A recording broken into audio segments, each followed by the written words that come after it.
तरफ जो नेपाल में घटना हुई है, आप जो देखें बांग्लादेश में घटना हुई है, ये पॉलिटिकल घटना आपको दिखती होगी।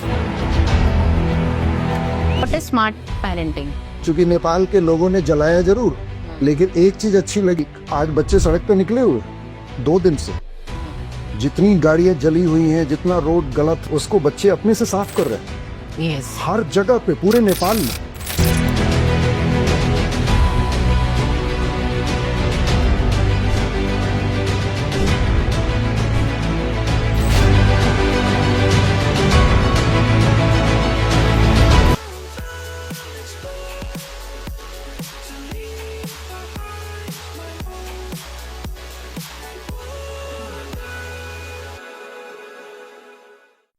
So hi and welcome back to another podcast of Talk with Field. My name is Shweta Pandey.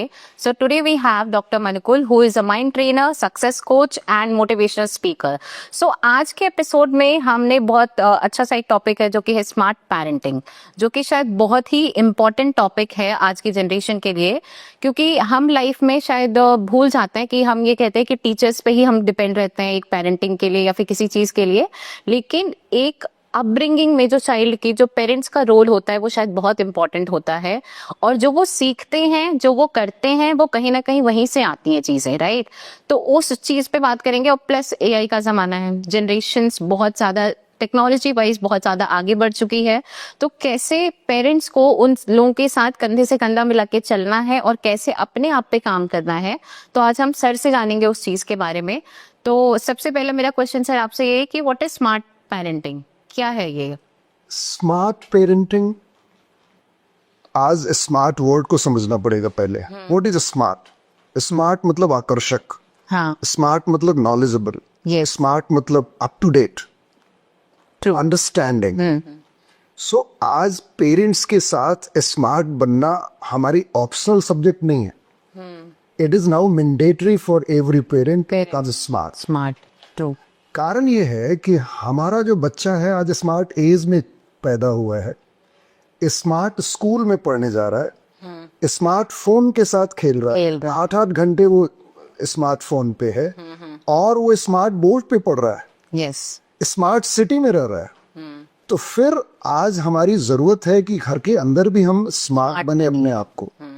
Smart parent की जरूरत है कि आज का स्मार्ट बच्चा आने वाले दिन का सुपर स्मार्ट सक्सेसफुल पर्सन बने। आज भारत जिस तरीके से ग्रो कर रहा है, उसमें हमारी जरूरत अब ज्यादा पड़ गई है। घर को आगे बढ़ाना पड़ेगा। We have to be very concerned about political situations कि what is happening outside. Outside, but हम अगर अपने घर को ठीक कर लें तो फिर बहुत सारी चीजें अपने आप बदल जाती। True. So smart parenting is the need of the hour. We have to become smart.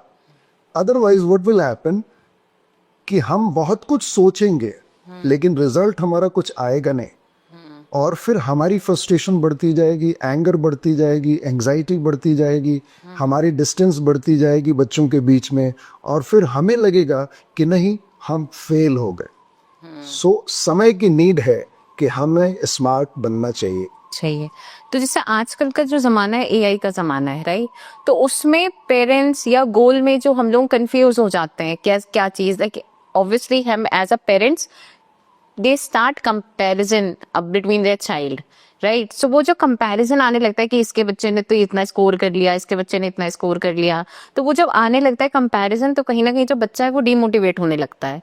तो वो एआई का जमाना है, अब चीजें हमारे पास बहुत सारी अवेलेबल हैं, तो कैसे वो डिसाइड करेगा बच्चा कि क्या सही और क्या गलत?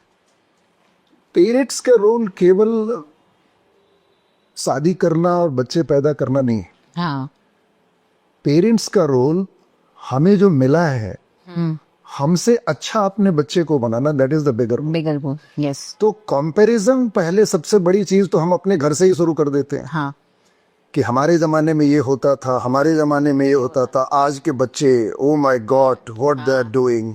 तो हम कंपैरिजन तो अपने आप से शुरू कर लेते हैं, and that is very harmful. वो बच्चा जैसे सुनता है कि पापा कुछ बोल रहे हैं या माँ कुछ बोल रही है अपने जमाने के बारे में, तो वो शायद मन में हंसने लगता है कि आज से 30 साल पहले आपके पास था क्या? हाँ, अंधेरा था, न बिजली थी, न रोड था, न मकान था, न सिस्टम थे, हाँ कुछ भी तो नहीं था। न कम्युनिकेशन के साधन थे, न मोबाइल था, न पेपर आता था ठीक से। हाँ तो हमारे पास कंपैरिजन करने के लिए कुछ है नहीं, तो it is rubbish. I cannot even think of comparison and comparing my past and present. Present true. तो पहला कंपैरिजन हमें ये बंद करना चाहिए। हमें अपने बच्चे को सीधे बात करना चाहिए और हमें ये पहला गोल फिक्स करना चाहिए कि आखिर हम अपने बच्चे के लिए क्या चाहते हैं और अपने बच्चे से क्या चाहते हैं। अगर हमारा गोल फिक्स है तो फिर प्रॉब्लम नहीं आएगी। प्रॉब्लम हर घर में एक ही चीज है हाँ कि हमारे पास कोई गोल ही नहीं है, हमारे पास अपने घर का कोई विजन नहीं है। आप किसी पान की दुकान में जाएं, आप किसी कंपनी में जाएं, आप किसी स्कूल में जाएं, हर के पास अपना मिशन और विजन है। हाँ केवल हमारा एक घर है जहाँ कोई विजन नहीं, कोई पर्पस नहीं। हाँ बेटा आएगा अपने कमरे में मोबाइल लेके बैठ जाएगा, न आने का टाइम, न जाने का टाइम, न सोने का टाइम। माँ आएगी, वो कहीं और बैठी हुई है। There is no meeting point. हाँ एंड हम 4 लोग 5 लोग घर में हैं, लेकिन हम कॉमन पर्पस के लिए काम नहीं कर रहे। हम केवल अपने अपने लोगों के लिए काम कर रहे हैं। हाँ बेटा अपने लिए सोच रहा है, माँ अपने लिए सोच रही है, बहू अपने लिए सोच रही है, दादा अपने लिए सोच रहा है। So what is happening, it is starting giving frustration, anxiety and trouble. So this is very wrong thought and this is wrong way to live a life.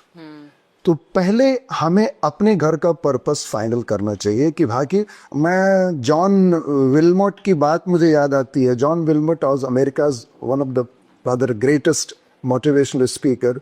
तो जब भी वो किसी पेरेंटिंग सेमिनार में जाते थे तो वो ये बात हमेशा बोलते कि शादी के पहले हमारे पास बहुत सारी थियरीज थी कि बच्चा होगा तो ऐसे करेंगे, बच्चा होगा तो ऐसे रखेंगे, हम अपने बच्चे को अपने जैसा नहीं बनाएंगे, हम अपने बच्चे को अच्छे स्कूल में पढ़ाएंगे, हम अपने बच्चे के साथ ऐसा व्यवहार नहीं करेंगे जो हमारे साथ हमारे मम्मी पापा करते थे। आज हमारे पास बच्चा भी है, हमारे पास घर भी है, लेकिन हमारी कोई थ्योरी नहीं है। सो this is the real problem this entire world is facing. I am not talking about India.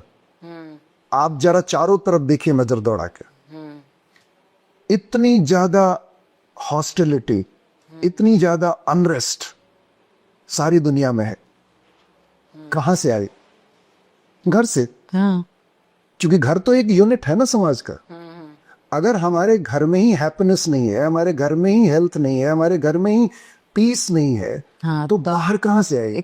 आप बाहर से क्यों एक्सपेक्ट कर सकते? क्योंकि जो अंदर है वही बाहर है। हाँ। अंदर बाहर अलग अलग वर्ड नहीं है। हम बात भी करते हैं ना तो अंदर बाहर एक ही साथ करते हैं, ऊपर नीचे, हाँ। दाएं बाएं। तो जो अंदर है वही बाहर आ रहा है। That's very simple way to understand कि व्हाट इज हैपनिंग आउटसाइड। हमारे साथ प्रॉब्लम ये है कि हम ब्लेम करना सीख गए। हम उंगली उठाना सीख गए हैं। कभी हम स्कूल पे उंगली उठाते हैं, कभी हम टीचर्स पे उंगली उठाते हैं, कभी अपने पड़ोसी पे उंगली उठाते हैं, और कुछ नहीं बचता तो हम भगवान पे ही उंगली उठा देते हैं कि भगवान तूने ही मेरा किस्मत खराब दिया, ऐसा बेटा दे दिया, ऐसी बेटी दे दी। हाँ। लेकिन कभी हम अपने आप को नहीं अंदर नहीं झांकते कि what my role is, for what I am, मैं क्यों हूं यहाँ। तो हमसे भूल हो रही है। भूल ये हो रही है कि हम एक चीज भूल गए हैं जो मेरी माँ हमेशा कहती थी। जब मैं बहुत छोटा था तो मेरी माँ हमेशा कहती थी कि जैसा बाप है ना वैसा ही बेटा हो। तो जैसा बाप वैसा बेटा, वेरी सिंपल।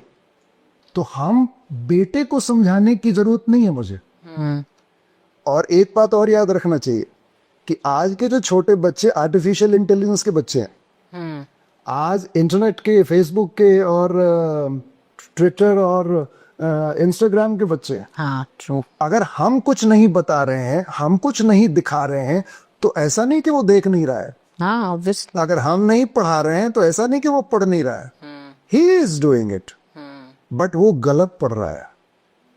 बचपन से ही हमने उसके हाथ में ऐसी मशीन डाल ली है कि वो गलत जगह जा रहा है, क्योंकि उसके पास अभी कॉन्शियस माइंड डेवलप नहीं किया है। नहीं, हाँ, वो डिसीजन नहीं ले सकता क्या अच्छा है क्या बुरा है। हाँ। तो हमें बचपन से एक ऐसा सिस्टम डेवलप करना चाहिए जिससे हमारा बच्चा हमारे अनुसार, हम जो चाहते थे उसके अनुसार वो ग्रो करे। हम फ्रीडम के नाम पे बहुत कुछ बोलने लगे हैं, लेकिन डिसिप्लिन हमने सिखाया नहीं। हाँ, हमने उस बच्चे को ये नहीं बताया कि भाई तो करना क्या चाहते हो। तो सबसे बड़ी प्रॉब्लम ये है कि we don't have goal as parent. As parents हमारे पास अपना पर्पस और अपना विजन नहीं है। इसलिए मैं हर पेरेंट को ये पूछता हूं कि आप जब शादी करने जा रहे हैं, आपके पास क्या प्लान है? क्योंकि शादी गर्लफ्रेंड बॉयफ्रेंड के बाद का चीज है। Yes, now you are getting engaged, so it is a very responsible relationship. हम अब मजाक नहीं कर सकते अपने आने वाले फ्यूचर के साथ। ट्रू। तो फिर हमें अपने आप से पूछना चाहिए कि मैं अपने बच्चे के लिए क्या चाहता हूं, मैं अपने बच्चे से क्या चाहता हूं। और अगर ये सब्जेक्ट क्लियर है तो फिर आसान हो जाएगा जीवन, otherwise it is very difficult. तो हमें अपने से पूछना चाहिए कि क्या मैं अपने बच्चे को हेल्दी देखना नहीं चाहता, क्या मैं अपने बच्चे को बड़ा बनाना नहीं चाहता, क्या मैं अपने बच्चे को रिच बनाना नहीं चाहता, क्या अपने बच्चे को ये नहीं चाहता कि वो बड़ों का आदर करे, क्या हम अपने बच्चों के साथ क्या बात करें, वो कैसे रहे, स्कूल जाए तो उसका कैसा कंडक्ट होना चाहिए। क्या हम ये नहीं चाहते कि हमारा बच्चा इस देश का कानून माने? यस, क्या हम ये नहीं चाहते कि हमारा बच्चा धर्म और अपने कर्तव्य को समझे? तो जब हम इन सवालों से रूबरू होते हैं, अपने आप से ही पूछते हैं, तो फिर रास्ता बनना शुरू हो जाता है। अदरवाइज हम कभी किसी कंसल्टेंट के पास जाते हैं, कभी किसी कोच के पास जाते हैं, कभी स्कूल में टीचर्स का पैर पड़ते हैं, और फिर कुछ नहीं समझ में आता तो फिर हम किसी गुरु, किसी मौलवी और किसी पंडित के पास जाते हैं, और फिर हम यज्ञ करना शुरू करते हैं कि शायद कुछ शांति हो जाए घर में, but it is not possible. Yes. तो जैसा अभी हमने बात करी कंपैरिजन की, इन सब चीजों के बारे में, तो आई थिंक उस चीजों को लेकर देखा जाए तो आजकल के बच्चों में बहुत ज्यादा डिप्रेशन, एंजाइटी, वो अपने रूम में रहना पसंद करते हैं, वो आउटर वर्ल्ड से इंटरेक्ट करना नहीं चाहते, है ना। तो कुछ चीजें ऐसी होती हैं जैसे एंजाइटी, डिप्रेशन, एंगर, ये एक पार्ट बन जाता है उनकी डेली रूटीन का, कि अगर किसी ने कुछ उन्हें समझाया तो उस पे भी वो एंगर ही निकल रहा है, वो कुछ ऐसा सॉल्यूशन नहीं सोच रहे। तो होता है कि नेगेटिव पॉजिटिव होते हैं, तो नेगेटिव ज्यादा अट्रैक्ट करता है एज कम्पेयर टू पॉजिटिव। तो उस चीज में उस बच्चों को या फिर माँ बाप को क्या करना चाहिए? देखिए, पहले तो हमें समझना पड़ेगा कि what exist anxiety is. Anxiety एक वाइब्रेशन में है, और वो आती है फियर से। हाँ, और फियर आता है डाउट से। तो ये पूरा चेन है।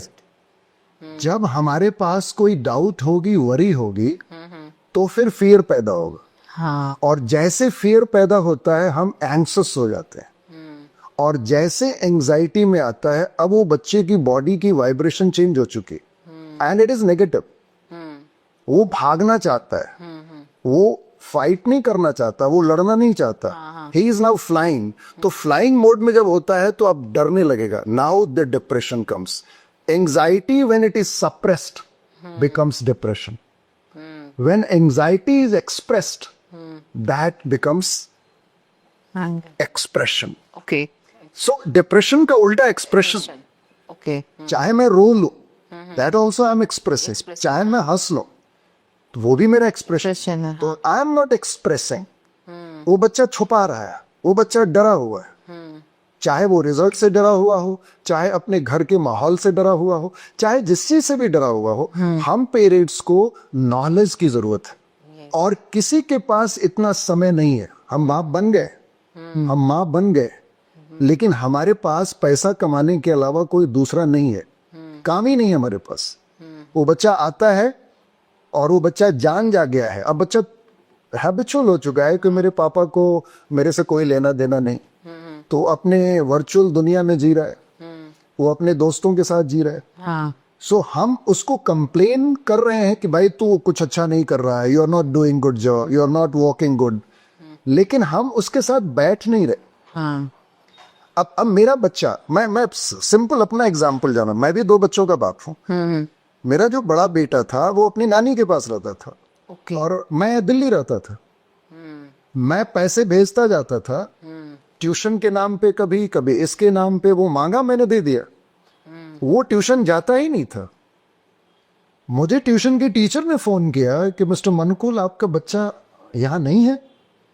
वो जमशेदपुर में रहता था। ओके। मैंने यहाँ नहीं है, बोला नहीं वही है वो। तो वो आता नहीं है। मेरे को झटका लगा, ओ my God what I did. Yes. तो पैसा देना आसान काम है, हाँ, कनेक्ट लेकिन कनेक्ट होना, कम्युनिकेट करना और उसके साथ बैठना बहुत बहुत मुश्किल का काम मुश्किल है। है। तो आज के जमाने में सबसे बड़ी प्रॉब्लम आ गई है कि हमारी दूरियां बढ़ती जा रही। हम बैठे हैं घर में, हाँ, बट बेटा उस कमरे में है, कनेक्टिविटी नहीं है। माँ उस कमरे में है, साहब कहीं और बैठा है, लेकिन we are not connected to each other. हम आजकल व्हाट्सएप पे बात करते हैं, पापा मुझे ये चाहिए, घर ही में बैठा हुआ बच्चा बात कर रहा है व्हाट्सएप। बिल्कुल। So that is creating trouble. क्योंकि वर्चुअल दुनिया में रहने की एक बार अगर आदत हो गई तो हमें बाहर आदमी से मिलने में डर लगने लगा। मेरा छोटा बेटा है, अभी वो टीचर बना है। ओके। जब तक वो बीएड कर नहीं रहा था तब तक वो आदमियों से डरता था, लड़कियों से डरता था, लड़कों से डरता था, दोस्तों के पास नहीं जाता था, रिश्तेदारों के पास नहीं जाता था। मैंने जानबूझ के उसको कहा कि now you go to do this BEd class. और वो ऑनलाइन करना चाहता था। मैंने कहा नहीं नहीं, offline. You have to go and attend the classes. जब वो क्लास में गया तो उसका चेहरा बदलने लगा, उसका बात बदलने लगा। Now he is feeling confident. पहले वो फोटो खिंचवाना नहीं चाहता था। He was very SEBI, he was very introvert type. आज वो देखते हैं कि अपनी फोटो को फेसबुक पे अपलोड कर रहा है, इंस्टाग्राम पे अपलोड कर रहा है, उसके कपड़े नए नए आ रहे हैं। इसका मतलब क्या हुआ कि आदमी के साथ मिलने से, हम आदमी के साथ अगर बैठ के बात करते हैं तो उसकी फीलिंग कुछ और होती है, और फोटो देख के कुछ बात कर रहे हैं तो दैट फीलिंग इज डिफरेंट। तो ये कौन बताएगा? ये पेरेंट्स को समझना पड़ेगा कि आज आर्टिफिशियल इंटेलिजेंस एज में हर चीज आर्टिफिशियल है। तो आर्टिफिशियल आदमी तो सुसाइड कर लेगा, आर्टिफिशियल आदमी तो डिप्रेशन में चला जाएगा। We are human being, we are spiritual being. हम कौन है? हमें पता होना चाहिए कि हम कौन है। मैं तो अपने बच्चे को सीधे सीधे बोलता हूं, मैंने तो अपने कमरे में लिख के रखा है, मैं आत्मा हूं, अपने शरीर में रहता हूं, और मेरे पास एक मन है जो सोचता है। अब जो भी मैं सोचूंगा वही बनूंगा। It's very simple definition of human being character. हमें जो सोचना है, और जो भी मैं सोच रहा हूं बार बार, वही मेरा माइंडसेट बना रहा है। मैं जो भी बार बार सोच रहा हूं वही मेरा बिलीफ सिस्टम बना रहा है। मैं जो भी सोच रहा हूं बार बार और कर रहा हूं, मेरी अंडरस्टैंडिंग डेवलप कर रहा है। हाँ। तो हमारे सोचने का संबंध है। तो मैं क्या सोच रहा हूं? I am influenced by virtual things. वो हमेशा 8 घंटे बच्चा मोबाइल पे, तो वो क्या सोच रहा है? वहां पे कौन कौन सी चीजें देखने लायक है, कौन कौन सी चीजें नहीं देखने लायक है। अभी छोटा बच्चा है, हम टीवी देख रहे हैं, हमने अपने बच्चों को मोबाइल पकड़ा के रख दिया है, क्योंकि हमें अपनी किटी पार्टी खेलनी है, हमें अपना काम करना है। भाई जल्दी से काम करके जाओ अपने काम में, इसलिए इस बच्चे को मोबाइल पकड़ा दो। अब वो बच्चा डिसीजन लेना जानता नहीं है, वो कहीं भी जा सकता है। हमारे मोबाइल में बहुत अच्छी चीजें हैं तो बहुत बुरी भी चीजें हैं। हाँ।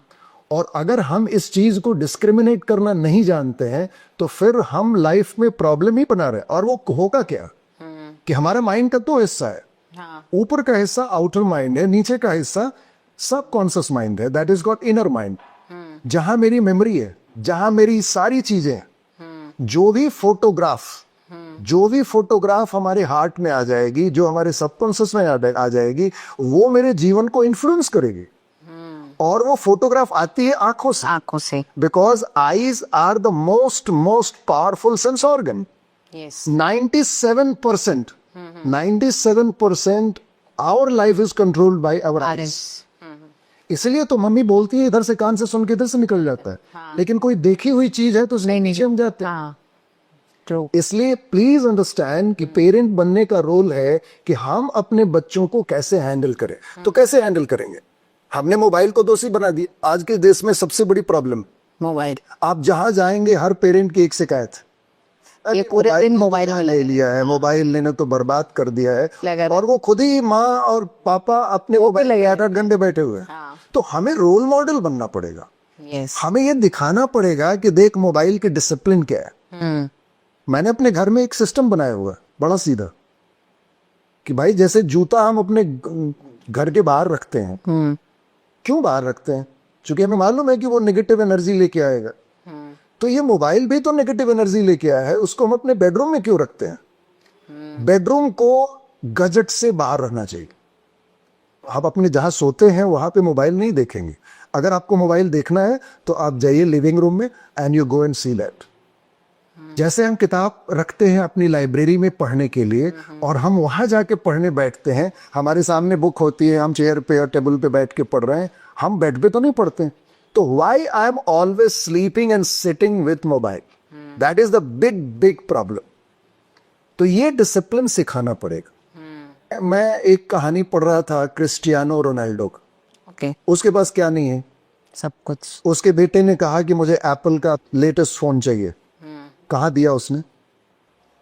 उसने एग्जाम्पल सेट किया और वो अपने घर गया जहां वो रहता था बचपन में, जब उस उम्र में था। तो बोला मैं यहां से आया हूं और यहां आने में मुझे मोबाइल ने मदद नहीं किया, मेरे टीचर ने मदद किया, मेरे फुटबॉल मेरे पैशन ने मदद किया और मेरी माँ ने मदद किया। मैं इन 3 चीजों के साथ ही 24 घंटे रहता था। तो तुझे भी अगर वहां नहीं जाना है वापस, क्योंकि वो घर बहुत सैबी था, बहुत गांव का एक छोटा सा घर था जिसको उसने जानबूझ के रखा था अपने बेटे के लिए। आज वो जहां रहता है वो बहुत बड़ा मैंशन है। यस। आज जिस गाड़ी से जाता है और अपने चार्टर्ड प्लेन से जाता है वो अलग है, लेकिन वो अपने बच्चे को दिखाने गया कि देख वापस अगर तुझे वहां नहीं जाना है तो तू ये मोबाइल न ले, मैं तुझे फुटबॉल देता हूँ, बेस्ट कोच देता हूँ, बेस्ट ग्राउंड देता हूँ and you have to go for that. कहा उसके बेटे ने जिद किया। लेकिन आज जाके देखिए, किसी पेरेंट्स से पूछिए, नहीं मेरा बेटा तो जिद करता है, मेरा बेटा तो जिद करता है। जिद इसलिए करता है कि क्रिस्टियानो रोनाल्डो भी मोबाइल पे नहीं है। अपने बेटे को बोलने के पहले वो खुद ही मोबाइल पे नहीं है, वो भी ग्राउंड में खेल रहा है, वो भी अपनी एक सेट रूटीन पे फॉलो कर रहा है कि सुबह 4 बजे उठना है, मुझे जाना है, मुझे दौड़ना है, मुझे काम करना है। He is not sitting on mobile for 6-7 hours and watching and surfing the mobile. No. तो हमें रोल मॉडल बना। गौतम अदानी के बेटे ने क्यों नहीं मांगा मोबाइल? महेंद्र सिंह धोनी ने क्यों नहीं मांगा मोबाइल? अच्छा, आज चलो महेंद्र सिंह धोनी का एज बीत गया, मोहम्मद सिराज जिसका पापा ऑटो ड्राइवर था, उसने क्यों नहीं अपने बाप से कहा कि मुझे मोबाइल दो, नहीं तो मैं कुछ नहीं करूंगा? उसने अपने पापा से कहा मुझे क्रिकेट खेलना है एंड पापा ने अपनी सारी चीजें बेच के उसको दे दी। That is called trust. Trust. तो आज हमारे घरों में ट्रस्ट की डेफिसिट। कोई किसी पे ट्रस्ट नहीं करता। ना बाप अपने बेटे पे ट्रस्ट करता है, ना बेटा अपने बाप पे ट्रस्ट करता है, ना हस्बैंड अपनी वाइफ पे ट्रस्ट करता है, ना वाइफ अपने हस्बैंड पे। आज दोस्त दोस्त पे भी ट्रस्ट नहीं करता। अब वो कृष्ण और सुदामा का जमाना चला गया। तो आज जब हम अपने आप को बदलना चाहते हैं, आज जब हम अपने आप को इस दुनिया के अनुसार देखना चाहते हैं, तो हमें बाहर की चिंता क्यों? मैं एक सिंपल उदाहरण और सब पेरेंट्स को बोलना चाहता हूं। आपके घर में ब्रेकफास्ट करते समय टेलीविजन ऑन है और वहां रूस और अमेरिका और पैलेस्टाइन और इजराइल की वार का न्यूज आ रहा है, क्या कीजिएगा उसका? नरेंद्र मोदी जी तो कुछ कर ही नहीं पाए, क्यों देख रहे हो न्यूज को? Instead of that why not you are doing some activity? हम जो चीज देख रहे हैं वो हमारे जीवन के ऊपर असर कर रही है और हम बेटे के साथ ही बैठे। फिर दूसरी बात क्या कर रहे हैं? ये गौतम अदानी चोर है, अंबानी चोर है, और पूछिए उससे कि आप अपने बच्चे को क्या बनाना चाहते हो, तो बोलेगा रिच। तो फिर गाली क्यों दिया रिच को? That is called hypocrisy. True. यानी मैं अपने बच्चे को अमीर बनाना चाहता हूं लेकिन अमीरों को गाली दे रहा हूं। मेरा बेटा इतना बेवकूफ नहीं है, वो सोच रहा है कि मेरा बाप क्या बोल रहा है। हाँ। यानी हमारे पैमाने अलग अलग हैं, अकॉर्डिंग टू कन्वीनियंस। हाँ, हम चेंज कर जाते हैं अपने आप को। तो मुझे एक काम करना चाहिए कि भाई घर में पॉलिटिक्स नहीं लाना चाहिए। आजकल देखिए एक नया स्लोगन, मोदी चोर है, मोदी चोर है। अब ये घर में डिस्कशन चल रहा है। हाँ। इससे हमारे बच्चे का क्या मतलब है? Why I am giving platform to all politics? मेरा बच्चा मेरे लिए इंपॉर्टेंट है, नरेंद्र मोदी इंपॉर्टेंट नहीं है, मेरा बच्चा राहुल गांधी इंपॉर्टेंट नहीं है, मेरा परिवार इंपॉर्टेंट है। राहुल गांधी भी खाना नहीं देता मुझे, तो मुझे अपने परिवार के, अपने फ्यूचर को, अपने डीएनए को, अपने पूर्वजों को देखना है। That is my responsibility as a father. Why not I am thinking on that? But I am not thinking, I am discussing politics on dining table with my wife, with my son, with my daughter. अब वो देख रहा है, और देख रहा है तो उसका नुकसान क्या होगा कि एक तरफ तो ये बोलता है कि अमीर बनना है, दूसरी तरफ गौतम अदानी तो एशिया का सबसे बड़ा अमीर आदमी उसको गाली दे रहा है। ये आदमी कहना क्या चाहता है? Double standard that is the confusing point. Point. अब क्या होगा, वो आपकी बात नहीं मानेगा, हाँ, क्योंकि आप बोलते कुछ और हो, करते कुछ और हो, और सोचते कुछ और हो। यानी आप खुद ही कंफ्यूज्ड आदमी हो, तो फिर आपसे वो राय लेने नहीं आएगा, फिर आपसे कोई सलाह नहीं लेगा, तो फिर आपके पड़ोसी में जाएगा सलाह लेगा, फिर अपने दोस्तों से सलाह लेगा। तो that is the real problem this entire world is facing right now. तो हमें अपने घर को समझना है, हमें अपने बच्चे के लिए काम करना है। दूसरी बात तो मैं बड़ा सीधा, घर एक यूनिट है, अगर घर ही बर्बाद है तो देश कहां से ठीक हो जाएगा, समाज कहां से ठीक हो जाएगा? आज समाज में जितनी प्रॉब्लम है, उस सारा दोष और ब्लेम अगर किसी को देना है तो बाप को देना चाहिए और टीचर्स को देना चाहिए, क्योंकि उन्होंने भी कुछ काम नहीं किया, न पेरेंट्स ने किया न टीचर्स ने किया। तो अल्टीमेटली आज चारों तरफ जो नेपाल में घटना हुई है, आप जो देखें बांग्लादेश में घटना हुई है, ये पॉलिटिकल घटना आपको दिखती होगी, लेकिन प्रॉब्लम है कि हर आदमी के दिल में है क्या, हर आदमी सोच क्या रहा है। That is the problem of, that is the biggest challenge we are facing. आज एक चीज अच्छी लगी, क्योंकि नेपाल के लोगों ने जलाया जरूर, लेकिन एक चीज अच्छी लगी जो सब बहुत सारे पेरेंट्स को नोट करना चाहिए और अपने बच्चों से बात करना चाहिए कि आज बच्चे सड़क पे निकले हुए 2 दिन से, जितनी गाड़ियां जली हुई हैं, जितना रोड गलत, सारे कचड़े फैले हुए हैं, उसको बच्चे अपने से साफ कर रहे हैं। यस, हर जगह पे, पूरे नेपाल में। So that one positive thing we must discuss. हम उस लड़ाई झगड़े के बदले अगर इसके डिस्कशन करते कि देखो क्या हो रहा है, तो शायद बच्चों के ऊपर ज्यादा असर पड़ता। ये जेन जेड जिन्होंने उतना रेवोल्यूशन किया और जो नेपाल की सरकार को गिरा दिया, ये एक बहुत बड़ा टर्निंग पॉइंट है पेरेंट्स के लिए। मैं तो बोलूं नेपाल के पेरेंट्स ज्यादा अच्छे हैं, दे आर ग्राउंडेड, उन्होंने अपने बच्चों को ठीक सिखाया। अदरवाइज व्हाट हैपेंस कि मारपीट करने के बाद, जलाने के बाद किसी को कोई मतलब कोई याद नहीं रहता। इवन इंडिया के मुझे नहीं लगता लोग करते। किसी को मतलब नहीं होता, और खुशी मनाया जाता है कि चल हमने इसका बर्बाद कर दिया। और द फर्स्ट टाइम आई सी कि उसके बाद उसने कुछ किया है। यस, एक बात और मैं बोलना चाहूंगा फाइनली पेरेंट्स से, मैं आप ही की तरफ से सवाल पूछ लेता हूं। एक बात सिंपल कि हमें मैनेजिंग डायरेक्टर बनना पड़ेगा। घर को प्रॉफिट और लॉस अकाउंट बनाना पड़ेगा, हमें अपना विजन स्टेटमेंट क्लियर करना पड़ेगा। मैंने अपने घर में लिखा हुआ है, our family is a place of happiness, health, peace and profitability. Our all family members are nurturing their dreams and they are helping each other to succeed in the life. ये विजन स्टेटमेंट होना चाहिए और चारों तरफ हर घर में टंगा होना चाहिए। तो जब भी हमारी नजर जाएगी तो हम क्या देखेंगे? वही चीज देखेंगे तो उस चीज से इन्फ्लुएंस, फिर हम इन्फ्लुएंस होंगे और फिर हमारा रेस्पेक्ट बढ़ेगा एक दूसरे के प्रति। हम एक दूसरे को चेकमेट नहीं करेंगे, हराने की कोशिश नहीं करेंगे, हम एक दूसरे की शिकायत नहीं करेंगे, हम एक दूसरे को सपोर्ट करेंगे कि हम पूरे परिवार को जिताना है। यस, और अगर परिवार ही हार गया तो फिर ये समाज भी नहीं जीत पाएगा और ये देश भी नहीं जीत पाएगा। उसके लिए हमें हर सैटरडे को एक रिव्यू मीटिंग करनी पड़ेगी, क्योंकि हम पर्पस से कितना अलाइंड है, हम पर्पस की तरफ जा रहे हैं या फिर डिस्ट्रैक्टेड हैं, कहीं हम डिरेल तो नहीं हो रहे हैं। तो हर आदमी को अपना प्रॉफिट लॉस अकाउंट बताना पड़ेगा। डाइनिंग टेबल पे एक छोटी सी मीटिंग हो सैटरडे को। I always do it. मेरे घर में 4 ही लोग हैं, लेकिन हम बात करते हैं। तो मैं पहले as a father, as a managing director of the company, this is also company, because अगर घर ही लॉस में है तो कितने दिन चलेगा, कंपनी लॉस में लगातार है तो कितने दिन चलेगी। तो मैं अपना पहले प्रॉफिट अकाउंट पेश करता हूँ कि आज मेरा इस वीक का ये गोल था, मैं ये कर पाया, यहाँ इतना छूट गया, तो next week I promise that I will do it and I will meet my goal. Yes. तो बच्चा देखता है कि पापा जब अपना बोला तो छोटा बच्चा देख के वो हाथ उठाता है, मैं भी बोलूं। हाँ। फिर बेटी बोलेगी मैं भी बोलूं। तो हमको तो बोलना नहीं पड़ा उसको कि तू अपना प्रॉफिट लॉस दिखा। क्यों हम चिल्लाएंगे कि तेरा नंबर गिर गया? उसकी अवेयरनेस कहाँ है? क्योंकि हम अपने घरों में ये सब बात ही नहीं करते। हम क्रिकेट देखते हैं, हाँ।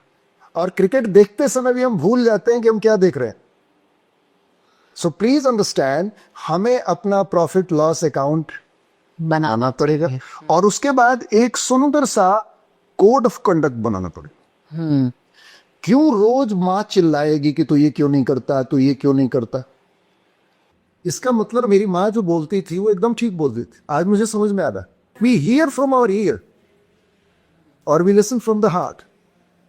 तो हमको हियरिंग से काम नहीं चले, हमको लिसनिंग। तो लिसनिंग कैसे होगी? बार बार एक ही चीज को आंखों के सामने लाए। तो क्या हुआ कि हम जब लिखेंगे कि क्या नहीं करना है और क्या करना है, तो सारी चीजें अपने आप ट्रांसपेरेंट हो जाए। कोई किसी के ऊपर चिल्लाएगा। और अगर कोई गलती कर रहा है, और हमारा संविधान है, जैसे देश संविधान से चलता है, तो हमारा घर भी एक संविधान है, और वो पर्पस को रियलाइज करने के लिए संविधान बना है, health, happiness, peace and success. तो उसके अनुसार हमने बनाया ये तुम्हें नहीं करना। तो क्या क्या नहीं करना? ऊंची आवाज में बात नहीं करना, तो कोई नहीं करे। डिसरिस्पेक्ट नहीं कर। चाहे कोई पापा हो, चाहे मम्मी हो, चाहे छोटा हो या बड़ा हो, कोई नहीं ऊंची आवाज में बात करेगा। एक दूसरे से गाली गलौज नहीं करना है, बड़ों का सम्मान करना है। अगर किसी चीज में कन्फ्लिक्ट है तो पापा की बात और जो सबसे बुजुर्ग है घर में, उसका बात फाइनल होगा। अगर उन्होंने कह दिया और तुम्हें पसंद नहीं भी है तो you have to go for that. तो हम कम से कम एक टीम के रूप में जीना सीखें। हम कम से कम एक घर के रूप में जीना सीखेंगे। नहीं तो वो रूठ के उस कमरे में, वो रूठ के उस कमरे में, और फिर हमारी आधी एनर्जी जाती है उसको मनाने में, और हर तीसरे दिन ये घटना होती है। तो हम तो रहना नहीं जानते, हम तो जानवरों से भी ज्यादा नीचे आ चुके। We don't have even thought कि भाई हम क्या कर रहे हैं। इसलिए अगर हम एक अच्छा समाज बनाना चाहते हैं, एक अच्छा देश बनाना चाहते हैं, तो हमें स्मार्ट पेरेंट बनना पड़ेगा। आज हमारी जरूरत है। It is not optional subject, it is the most important subject of every family, every house. Otherwise it is not possible to make our this smart children successful. नहीं तो हॉस्पिटल बनते जा रहे, डिप्रेशन की केसेस बढ़ती जा रही, और की केसेस भी बढ़ते हैं। हाँ, तो सारी चीजें बढ़ती जा रही। इसका मतलब बड़ा सीधा है कि कुछ तो घर में प्रॉब्लम है। अगर मैं अपने काम से खुश नहीं हूं, मेरे घर में पैसा नहीं है, अगर मेरे घर में पीस नहीं है, अगर मेरा रिजल्ट अच्छा नहीं है, तो कौन दोषी? मैं सरकार को और समाज को और स्कूल को कब तक ब्लेम करते रहेंगे? इस ब्लेम गेम से बाहर आना पड़ेगा और अपने घर की रिस्पॉन्सिबिलिटी लेनी पड़ेगी। और जब एक पापा मम्मी घर की रिस्पॉन्सिबिलिटी ओन करता है तो उसका बच्चा भी देखता है, और वो बचपन से ही वो रिस्पॉन्सिबल बनना शुरू कर जाता है। I have seen many families, वहां कोई मम्मी पापा ऊंची आवाज में बात नहीं करते हैं, and their children are doing excellent job. So that means केवल जो क्वेश्चन मार्क है घर की बर्बादी का, वो केवल घर के अंदर है, और वो उसकी जिम्मेवारी केवल बाप माँ की है। तो इसलिए जो मेरी माँ बोलती थी, जैसा बाप वैसा बेटा, it's very very true and very correct. तो जैसा अभी हमने एक पॉइंट हाईलाइट किया, ऐसा भी होता है कुछ लोग कहते हैं कि after giving a birth to a child, वो कहते हैं कि ये तो तेरी रिस्पॉन्सिबिलिटी है, मतलब माँ को बोलते हैं कि आपकी रिस्पॉन्सिबिलिटी है। फिर माँ कहती है नहीं आपकी भी तो है, लेकिन बाप कहता है ना कि नहीं मेरा काम तो सिर्फ कमाने का है। तो ऐसे भी लोग होते हैं जो लोग ऐसे ऐसे स्टेटमेंट्स घर में बोलते हैं, तो कहीं ना कहीं वो बच्चा फिर डिस्टर्ब होता है उस चीज से। तो उस पर्सपेक्टिव में आप क्या कहना चाहोगे? बच्चा तो दोनों का है। हाँ वही। इट इज नॉट कि हम ये बोल के भाग जाएं कि मेरी रिस्पॉन्सिबिलिटी है, वो तुम्हारी रिस्पॉन्सिबिलिटी है। प्रॉब्लम यहाँ पे ईगो की आ गई है। जैसे मेरी माँ टीचर थी, मेरे पापा भी टीचर थे। ओके। तो लड़ाई ये होती थी कि तुम अपना काम नहीं करती हो, मैं अपना काम क्यों करूं, मैं अपना काम नहीं करता, यानी कॉन्फ्लिक्ट वहां आ गई है हाँ। कि तुम टाइम नहीं देते हो, वो टाइम नहीं देता है। तो हम शुरुआत से ही लड़ने झगड़ने रहते हैं कि ये तुम्हारी जिम्मेवारी है, तुम्हारी जिम्मेवारी है, तुम्हें ये करना चाहिए था, तुम्हें वो करना चाहिए था। तो आई थिंक ये बच्चा देख रहा है, तो हमें दोनों को साथ में लेके चलना चाहिए। जैसे अभी शादी मैंने अपने बेटे की है, अच्छा। तो मुझे देख के बड़ा खुशी हुआ जब मैं गया उसके घर में पहली बार हैदराबाद। तो I was very surprise to see कि मैंने अपने बेटे को झाड़ू देते हुए भी देखा। जो बच्चा एक कप पानी भी अपने हाथ से नहीं लेता था, वो शादी के बाद झाड़ू देना सीख गया। तो मैंने कॉन्ग्रेचुलेट किया अपनी बहू को। हमने कहा तुमने इसको आदमी बनाना शुरू कर दिया। तो बोला पापा हमने बांट लिया है काम को। हमने कहा वेरी गुड। यस। ये दोनों की रिस्पॉन्स, दोनों काम करते हैं। If he is earning 1 lakh, she is also earning 1 lakh. अगर वो पीजी किया हुआ है और पोस्ट ग्रेजुएट है, तो वो भी पोस्ट ग्रेजुएट है, मैनेजिंग डायरेक्टर है। उसके पापा ने भी उसके ऊपर खर्च किया है। तो फिर यहाँ पे ईगो का सवाल नहीं होना चाहिए। यहाँ फैमिली इज मोर इम्पोर्टेंट। मैं तो सीधे सीधे बोलता हूँ, जिसका सपना घर है, इंडिविजुअल नहीं है, उस घर में शांति है। जिसका सपना इंडिविजुअल है, तो मैं, हम नहीं, मैं वाला तो फिर वो घर परेशानी में। That's very simple. मैं यहाँ एक और बात जोड़ने की कोशिश करूंगा कि आज हमें शुरुआत से ही बच्चों को कुछ सिखाना चाहिए, नहीं तो देर हो जाएगी। हाँ। क्योंकि एक वर्ड आता है paradigm. Paradigm is a set of habits that controls my behaviour. हम सोचते हैं कि नहीं जी, मैं जो कर रहा हूं वो कोई बाहर से करा रहा है। एक्चुअली बाहर कोई है नहीं, सब अपने अंदर ही है, वही करा रहा है। और वो सारी चीजें हमारी हैबिट्स बन चुकी हैं। अगर मुझे मोबाइल देखने की हैबिट है, या चाय पीने की हैबिट है, या टॉयलेट जाने की हैबिट है, या सिगरेट पीने की हैबिट है, सब मैंने डेवलप किया है। कोई बाहर का आदमी मेरा हाथ पकड़ के नहीं करा दिया। तो आज हम पेरेंट्स को बचपन से उस बच्चे के साथ कुछ सिखाना पड़ेगा। पहली चीज जो सिखाना चाहिए, रिस्क लेने की बात। We must encourage our children to take risk. आज देखिए ठीक उल्टा हो रहा है। सड़क पे ठीक से जाना, तुम उधर मत खेलने जाओ, साइकिल मत चलाओ। यानी हम बचपन से ही उस बच्चे को डिफेंसिव बना चुके हैं। दूसरी चीज, हमें उस बच्चे से बात करनी चाहिए, बहुत सिंपल बात करनी चाहिए और सीधे बात करनी चाहिए कि आपको ऑनेस्ट होना है अपने प्रति, मेरे प्रति नहीं। यस। आज हम उल्टा करते हैं। वो डिप्लोमेटिक हो गया है। मम्मी के साथ कुछ और बात करता है, पापा के साथ कुछ और बात करता है, टीचर के साथ कुछ और बात करता है, because he doesn't know what is called honesty. Honesty is always with me. तो उसको अपने से ऑनेस्ट होना पड़ेगा अपने लिए। तीसरी चीज, उसको ग्रुप में काम करने की आदत डालनी चाहिए। इसलिए ग्रुप स्पोर्ट्स खिलाना चाहिए, इंडिविजुअल स्पोर्ट्स नहीं। वो टीम स्पिरिट। उसको फुटबॉल खिलाना चाहिए, उसको क्रिकेट जहां पे 10 लोग खेल रहे हो, सो दैट कि उसको अपना रोल पता हो कि मुझे कौन सा रोल प्ले करना है। मुझे मिडफील्ड में खेलना है कि मैं गोलकीपर हूं, कि मैं क्या कर रहा हूं। इंडिविजुअल गेम जैसे टेनिस खेल रहे हैं, इट इज इंडिविजुअल गेम। जैसे मैं जेवलिन थ्रो कर रहा हूं, इट इज इंडिविजुअल। ये एरोगेंट बना देगा। मैं नहीं बोल रहा हूं कि वो गलत चीज है। आप बचपन में पहले ग्रुप गेम सिखाना सीखे कि वो कम से कम लोगों के साथ रहना सीख जाए।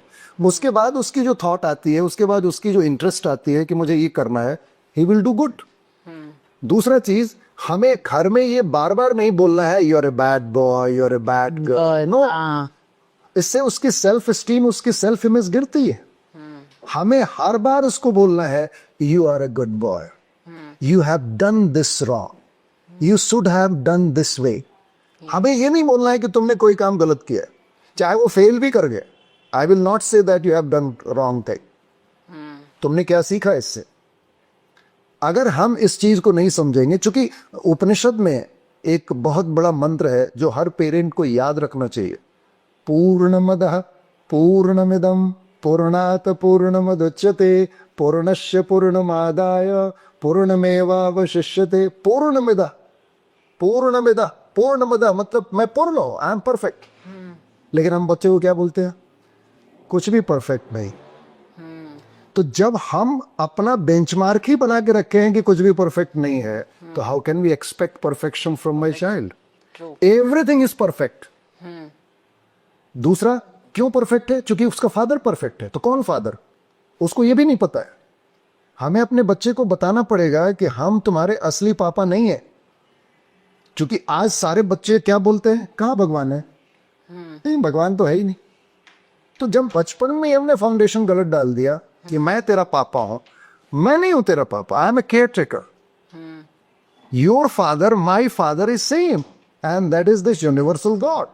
दैट इज जो सूरज जिसने बनाया, जिसने पृथ्वी बनाई, जिसने ये चांद बनाया, सब उसी के हम भी हैं, उसने मुझे भी बनाया। हाँ. तो जब ये बात हम अपने घर में करते हैं तो फिर वो बच्चा कनेक्ट होने लगता है पूरे ब्रह्मांड से। गॉड से. फिर वो पेड़ नहीं काटेगा, फिर वो पानी की इज्जत करेगा, फिर वो सबकी इज्जत करेगा। लेकिन हमने अपने घर में सीधे सीधे कहा है कि नहीं नहीं, कहाँ कुछ परफेक्ट है। और एक बात जो उपनिषद कहता है वो तो और भी बहुत बड़ा गंभीर और बहुत इंपॉर्टेंट है, पूर्ण से ही पूर्ण पैदा होता है। तो जब मेरा बाप परफेक्ट है तो मैं इम्परफेक्ट कैसे होगी? मैं जब बाप जिसने मुझे बनाया, क्योंकि मनोविज्ञान क्या कहता है, I am born in the image of God. Yes. So केवल इमेज थोड़ी है, मेरे अंदर की सारी चीजें भी गॉडली है। गॉडली है. हाँ. तो जब मैं पूर्ण हूं, जब मैं परफेक्ट हूं और जब मैं गॉडली हूं, तो फिर मेरे से गलती कैसे हो रही है? इसका मतलब है कि मेरे चारों तरफ जो माहौल है, दैट इज इन्फ्लुएंस मी। मेरी माँ बहुत सीधा बोलती थी कि तुमसे मिलने के पहले मैं तुम्हारे 4 दोस्तों को मिल लूंगा तो तुम्हारे बारे में पता चल जाएगा तुम कौन हो। तो हमारा एटमॉस्फेयर, हमारा घर, हमारी सराउंडिंग, वो हमारी पैराडाइम को प्रोग्राम कर रहे हैं सबकॉन्शियसली। अल्टीमेटली हमें बोलना चाहिए था आई एम वेरी गुड, अपनी प्रेज करनी थी। अब देखिए सबसे बड़ा प्रॉब्लम कहाँ आ रहा है, हम अपनी तारीफ भी नहीं कर पाते। क्योंकि जैसे हम अपनी तारीफ करते हैं तो लोग, सामने वाला बोलेगा अपने मुंह में मिट्ठू बनता है। नो, मेरी माँ कहती थी कि तुम जब अपनी तारीफ करते हो तो पता है क्या होता है बेटा? मैंने कहा क्या? भगवान की तारीफ हो गई, क्योंकि तुमको ईश्वर ने बनाया है। तो जो खाना आप खाती हैं तो किसकी तारीफ करती है? अच्छा खाना बनाए तो खाना बनाने वाली की। तो मुझे भी तो किसी ने बनाया है, तो मुझे तो 2 लोगों ने बनाया है। मेरे बॉडी को मेरे मम्मी पापा ने दिया है और मेरे स्पिरिट को, आत्मा को ईश्वर ने दिया है। तो जब मैं अपनी तारीफ कर रहा हूं, I am looking good, I am very good, I am doing good, तो किसकी तारीफ हुई? दोनों की तारीफ हुई, तो मेरा इमेज बढ़ गया। तो हम अपने बच्चों को ये सब सिखाएंगे तो फिर प्रॉब्लम क्या होगा? सबसे बड़ा सॉल्यूशन होगा, सबसे बड़ी चीज होगी कि we will create a godly figure. हम बात करते हैं ना, महेंद्र सिंह धोनी के पापा ने क्या किया, सचिन तेंदुलकर के पापा ने क्या किया, क्रिस्टियानो रोनाल्डो की माँ और पापा ने क्या किया, उन्होंने यही किया। नरेंद्र मोदी की माँ ने क्या किया, उन्होंने यही किया। रिसोर्सेज तो बहुत लोगों के पास बहुत कुछ है, लेकिन दे डोंट डू। जितने भी रिच के बच्चे हैं वो कहाँ रिच बन पाते, और जितने गरीब बच्चे हैं, जितने मिडिल क्लास के नीचे के बच्चे हैं, वो बहुत अच्छा कर रहे हैं। क्यों? क्योंकि वहां पेरेंट्स का रोल इंपॉर्टेंट आता है। The moment we try to understand कि parenting is the beautiful thing, जिसके लिए हम कितने परेशान थे जब हम बच्चे थे, तो हम अपने मम्मी पापा से खुश नहीं थे। तो आज जब हम मम्मी पापा बने हैं तो हमें वो काम करना चाहिए जिससे हमारा बच्चा हमें ये ना बोले जैसे हम अपने मम्मी पापा को बोलते थे. True. They should feel proud of their parents. Yes. We should understand it. सो अभी एक क्वेश्चन मेरे दिमाग में आया अचानक से कि जो पहले के लोग कहते थे, कंजर्वेटिव एक माइंडसेट हमेशा से डेवलप रहा है माँ बाप में कि जैसे बच्चे ज्यादा बाहर नहीं जाने चाहिए, एक सराउंडिंग मतलब एक कंट्रोलिंग पावर रहती है हमेशा, जैसे कहते हैं ना एक मेल डोमिनेटिंग कल्चर था वैसे ही। तो जैसे लोग आजकल ओपन अप नहीं हो पाते, वो कंफर्टेबलनेस कि मैं हर चीज अपने माँ बाप से शेयर कर सकूं, कि मुझे फिर थर्ड पर्सन की जरूरत ही नहीं पड़ेगी, right? Either not friends, either not anybody, but वो नहीं हो पाता। इसीलिए वो चीजें होती है कि लोग थेरेपी के पास जाते हैं। इवन आजकल तो पेरेंट्स भी थेरेपी ले रहे हैं कि कैसे अपने चाइल्ड को डेवलप करें, या फिर क्या हम में कमी है कि हमारा बच्चा ऐसा निकल रहा है। उसका प्रॉब्लम, नारायण मूर्ति इन्फोसिस चेयरमैन की बेटी आज कौन है? She is the wife of prime minister of Britain. Yes. अभी वो निकल गए। उन्होंने कहा कि आज हमारे बच्चे को मम्मी पापा की जरूरत है, दोस्त की नहीं जरूरत है। प्रॉब्लम यहाँ ये आ रही है कि आज हमारे बच्चों के पास, अच्छा कितना दोस्त चाहिए उसको? फेसबुक का फ्रेंड है, ट्विटर का फ्रेंड है, ट्यूशन का फ्रेंड है, स्कूल का फ्रेंड है, सोसाइटी का फ्रेंड है, कितना फ्रेंड। अब मम्मी पापा भी घर में फ्रेंड हो जाए, प्रॉब्लम यहाँ आई है। आप जो बात बोल रही हैं, मम्मी पापा का काम फ्रेंडली नहीं है। हाँ, जब हम कोई मूर्ति बनाते हैं तो उसको कभी कभी तोड़ना पड़ता है, छेनी मारना पड़ता है। मम्मी पापा का काम है डिसिप्लिन को इंस्टिल करना, उसकी अंडरस्टैंडिंग पे काम करना, उसके कॉन्फिडेंस को बड़ा करना। तो मम्मी पापा का काम प्रोड्यूसर और डायरेक्टर दोनों का है। डायरेक्टर कभी कभी चिल्ला सकता है, हाँ, और अगर मेरे बेटे को और मेरी बेटी को मेरी बात बुरी लग रही है, इसका मतलब प्रॉब्लम उस बच्ची में नहीं है, प्रॉब्लम है हमारे बोलने के तरीके में। हमारे को कम्युनिकेशन सीखना पड़ेगा कि हाउ टू कम्युनिकेट। मेरा बॉस, मैं मैनेजिंग डायरेक्टर था कंपनी का, तो when I was talking to my employees और माय सबऑर्डिनेट्स, मैं तो कभी नहीं चिल्लाया। रतन टाटा को तो मैंने चिल्लाते हुए कभी नहीं देखा, नरेंद्र मोदी को चिल्लाते हुए मैंने कभी नहीं देखा। They are leading entire country and organization, they are not shouting, so why I am shouting for 4-5 people in my house. 4-5 लोग हैं, उसके लिए हम क्यों चिल्ला रहे हैं? मतलब कम्युनिकेशन का, जो आप अभी बोल रही थी, it is a matter of communication. It is not a matter of कि वो बाहर जाके शेयर करना अच्छा समझता है, अपने मम्मी पापा से नहीं समझता। इसका मतलब है कि हम कम्युनिकेशन के रूल्स को, हम कम्युनिकेशन के स्किल को नहीं जानते। नहीं जान। हम कोई बुरी चीज भी, मेरे पापा बोलते थे, ही वाज अ टीचर, कि हमारे धर्म में, हिंदू धर्म में तो ये कहा गया है ना, सनातन धर्म में, कि सत्यम ब्रूयात प्रियम ब्रूयात। सत्य भी बोलना हो तो चीनी लगा के बोलो, तो सत्य भी बोलना हो, अगर हार्ड ट्रुथ भी बोलना हो तो उसमें मिश्री होनी चाहिए। हाँ, अप्रिय भी बोलना हो तो भी चिल्ला के नहीं बोलना। have forgotten our culture, we have forgotten our dharma, we have forgotten our everything। हम पैसा पैसा पैसा पैसा करते करते, तो फिर मैं पूछता हूँ हर आदमी से कि पूत कपूत तो क्यों धन संचय। हाँ, मेरे पास तो कोई पैसा नहीं है, लेकिन मेरे दोनों बच्चे अच्छे हैं, तो why should I be worry about my future. Yes. और अगर बहुत पैसा है आपके पास लेकिन दोनों बच्चे क्रिमिनल हैं, तो पैसा कमा के क्या किया आपने? तो पेरेंट्स का सर्टिफिकेशन उसका बच्चा देगा कि पेरेंट्स ने अपनी लाइफ में क्या अचीव किया, उसका बैंक बैलेंस नहीं देगा। पेरेंट्स का बच्चा बताएगा कैसे वो चलता है, कैसे वो कम्युनिकेट करता है, क्या करता है, उसकी एक्सप्रेशन क्या है। That is the result of a good parenting. और ये पॉसिबल है, it is not possible. I have done it, I have 2 sons। मेरे घर में तो कभी मारामारी नहीं होती। आई हैव नेवर सीन कि मैं अपने बच्चे पे कभी चिल्लाया भी होऊंगा। So it is possible. तो मैं यही जो 5-7 आप फॉर्मूला बताया आपको, that you have to do it. Do it. पहला, आपके पास पर्पस होना चाहिए, ट्रू। आपकी विजन स्टेटमेंट क्लियर होनी चाहिए। क्लियर होनी चाहिए। आज चैट जीपीटी है, डालिए चैट जीपीटी में माय होम्स विजन स्टेटमेंट, आपको 50 विजन स्टेटमेंट ला के दे देगा। आपको क्या चाहिए, टेक इट, उसको बड़ा सा प्रिंट कराइए एंड पेस्ट इट। अब चैट जीपीटी के जमाने में बोल रहे हैं कि मुझे किसी से पूछना है कि भाई कैसे बनाओ विजन स्टेटमेंट, तो हम बेवकूफ आदमी। हाँ। दूसरा, डूज एंड डोंट्स क्लियर होना चाहिए, क्या करना है हर आदमी को, क्या नहीं करना है। और पनिशमेंट भी क्लियर होना चाहिए कि कोई अगर मेरा संविधान, मेरा डूज एंड डोंट्स और मेरी पर्पस को वायलेट करेगा तो चिल्लाना नहीं है, केवल खाना रात का नहीं मिलेगा, अपने से वो उठ जाएगा कि I have not done good job, मैंने आज मम्मी से ऊंची आवाज में बात किया है, तो खाना छोड़ के उठना पड़ेगा। और फिर मम्मी पीछे से जाके नहीं बताएगी कि बेटा खा लो, बेटा खा लो प्लीज, तुम्हारा तबीयत खराब है। नो। तो अगर हम इतनी डिसिप्लिन को फॉलो करते हैं तो हमारा बच्चा सुपरस्टार पैदा होगा। और इंडियन डीएनए में कोई प्रॉब्लम नहीं है, इंडियन इंटेलेक्चुअलिटी में भी प्रॉब्लम नहीं है, इंटेलिजेंस में भी प्रॉब्लम नहीं है। प्रॉब्लम है हमारी कम्युनिकेशन, हमारी अपब्रिंगिंग, हमारी पैराडाइम और हमारे डिसिप्लिन में। और जिस दिन हमने ये रिस्पॉन्सिबिलिटी ले ली, उस दिन हर घर से नरेंद्र मोदी और धोनी और सचिन और मार्टिन लूथर किंग, गांधी, जो भी आप बनाना चाहते हैं वो मिलेगा। Thank you. So sir, at last मैं आपसे एक मैसेज लेना चाहूंगी व्यूवर्स के लिए, जो भी ऑडियंस हमें देख रही है, एज अ पेरेंट्स और एज अ चाइल्ड, अगर आप एक एक लाइन में उनको मैसेज दे पाए तो। सबसे इंपॉर्टेंट चीज, दैट पेरेंट्स को रोल मॉडल बनना पड़ेगा। ट्रू। पेरेंट्स को अपनी गलतियों को स्वीकार करना पड़ेगा कि मैं आज कहाँ हूँ और मैं कर क्या रहा हूँ, and I am taking total responsibility on my shoulders. दूसरा, हमारे को कम्युनिकेशन सीखना पड़ेगा फिर से। अब इसमें ये नहीं कि वो गांव का अनपढ़ पे आदमी है या बहुत पढ़ा लिखा नहीं है या उसको अंग्रेजी बोलना नहीं आता है।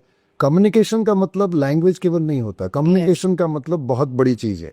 I can communicate with any language, चाहे मैं भोजपुरी बोलूं, चाहे कन्नड़ा बोलूं, चाहे कन्नड़ बोलूं, चाहे इंग्लिश बोलूं, हमें उस चीज को क्लियरली बताना चाहिए। हाँ। और तीसरी चीज, एक मैनेजिंग डायरेक्टर की तरह अपने आप को लीड करना है कि मेरा घर अगर बर्बाद होता है तो फिर मुझे नुकसान है, समाज को तो कोई फर्क नहीं पड़ता। तो मुझे अपनी जिम्मेवारी, अपने परिवार की जिम्मेवारी लेनी पड़ेगी और उसके लिए स्मार्ट बनना पड़ेगा, उसके लिए नॉलेजेबल बनना पड़ेगा, उसके लिए मुझे काम करना पड़ेगा अपने ऊपर।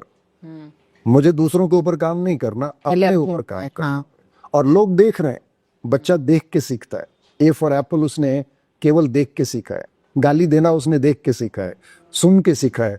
तो वो देख के और सुन के सब समझ जाता है कि मैं किस घर में हूँ और मुझे क्या एक्सपेक्टेशन है मेरे से, और मेरे पापा कौन है, मेरी माँ कौन है, और मुझे करना क्या है और मुझे जाना कहाँ है। That's very simple. Thank you so much doctor Mankul for being with us. मुझे बहुत मजा आया। पर्सनली मेरे भी कुछ क्वेश्चंस थे जो मैंने आपसे पूछे, और ऐसे हमारे एपिसोड्स आपके साथ चलते रहेंगे कुछ डिफरेंट टॉपिक्स पे। एंड अगर किसी को भी सर से कुछ कनेक्ट करना है या फिर कोई क्वेश्चन है, आप कमेंट में कर सकते हो डिस्क्रिप्शन बॉक्स पे, ताकि सर आपकी चीजों को रिप्लाई कर सकते हैं या फिर हम नेक्स्ट जो एपिसोड बनाएंगे उस टॉपिक को हम कवर कर सकते हैं।